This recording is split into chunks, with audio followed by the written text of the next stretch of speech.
Hier soir, je n'ai pas beaucoup avancé dans ma lecture de La Fortune des Rougon.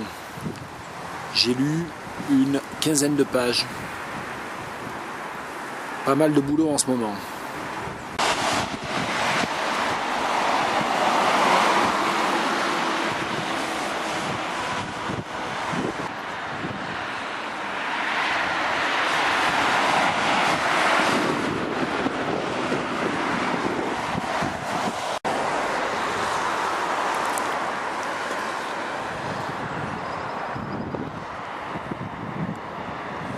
Il y a dans le début du chapitre 3 de La Fortune des Rougon un paragraphe qui me semble être représentatif de la manière dont le jeune Zola, il avait 29 ans, peut-être moins, le temps d'écrire le livre, de la manière dont le jeune Zola est encore en train de chercher sa voie entre l'influence de Hugo et celle de Balzac.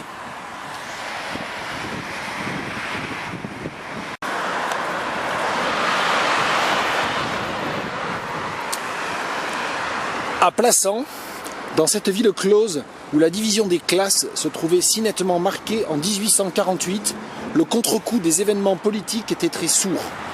Aujourd'hui même, la voix du peuple s'y étouffe. La bourgeoisie y met sa prudence, la noblesse son désespoir muet, le clergé sa fine sournoiserie.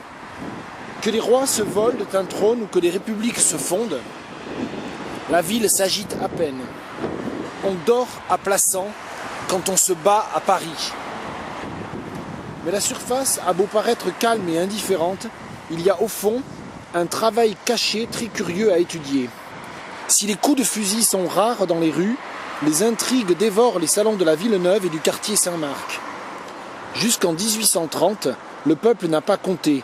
Encore aujourd'hui, on agit comme s'il n'était pas. Tout se passe entre le clergé, la noblesse et la bourgeoisie. Les prêtres, très nombreux, donnent le ton à la politique de l'endroit. Ce sont des mines souterraines, des coups dans l'ombre, une tactique savante et peureuse qui permet à peine de faire un pas en avant ou en arrière tous les 10 ans. Ces luttes secrètes d'hommes qui veulent avant tout éviter le bruit, demandent une finesse particulière, une aptitude aux petites choses, une patience de gens privés de passion. Et c'est ainsi que les lenteurs provinciales, dont on se moque volontiers à Paris, sont pleines de traîtrises, d'égorgillements sournois, de défaites et de victoires cachées. Ces bons hommes, surtout quand leurs intérêts sont en jeu, tuent à domicile, à coups de chiquenaude, comme nous tuons à coups de canon en place publique.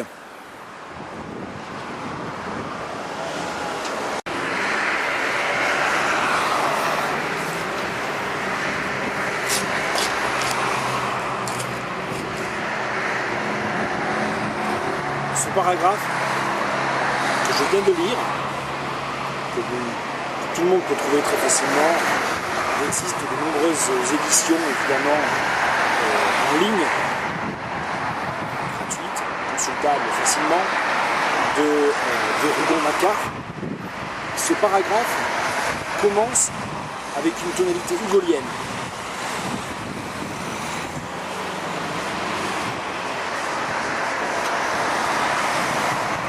On dort à Plassans quand on se bat à Paris. Je n'ai pas eu le temps, je n'ai pas pris le temps de rechercher des occurrences, des exemples, mais les Misérables, les Travailleurs de la mer, un certain nombre d'autres textes romanesques ou en prose de Hugo sont couturés de ces dualismes, de ces symétries, de ces oppositions, de ces antithèses. Et cela se trouve aussi, bien sûr, à l'œuvre dans sa poésie. Napoléon le Petit, dans les châtiments, je trouve ça assez fréquemment. Le moment qui, pour moi, bascule, et le moment de bascule, c'est la phrase juste après. Mais la surface a beau paraître calme et indifférente, il y a au fond un travail caché très curieux à étudier. Et c'est là où Zola, justement,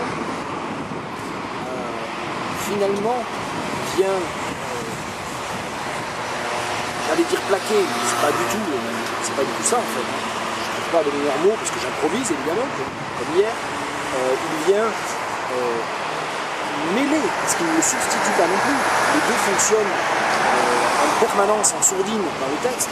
Il vient substituer au poème hugolien, à la vision lyrique, une vision analytique, une vision qui est l'étude balzacienne. Et c'est en fait le choix de faire fonctionner les deux qui lui donne, dès la fortune des Rougon, sa voix propre, qu'il trouve notamment dans l'utilisation évidemment du monologue intérieur, qui est évidemment très marquant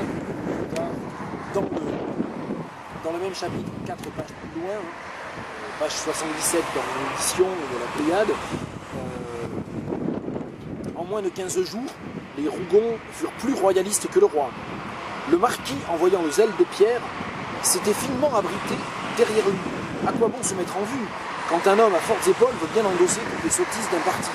Là, c'est Hugo, c'est Balzac, et puis c'est pas du tout Hugo et Balzac, c'est déjà Zola qui parle, en quelque sorte, qui est à l'heure. Donc voilà, c'est quelque chose qui m'a frappé, qui n'est pas du tout quelque chose d'évident ou de permanent. Dans ce que j'ai lu, évidemment, de Zola, il y a longtemps, ni dans ce que j'ai lu depuis que j'ai repris la lecture de La Fortune des Rougon. Mais là, ça m'a vraiment frappé et je me suis dit, effectivement, tout le projet aussi, la manière dans laquelle La Fortune des Rougon ouvre, les Rougon-Macquart, est là-dedans aussi, dans cette négociation permanente entre plusieurs styles, entre plusieurs poids, entre plusieurs modèles.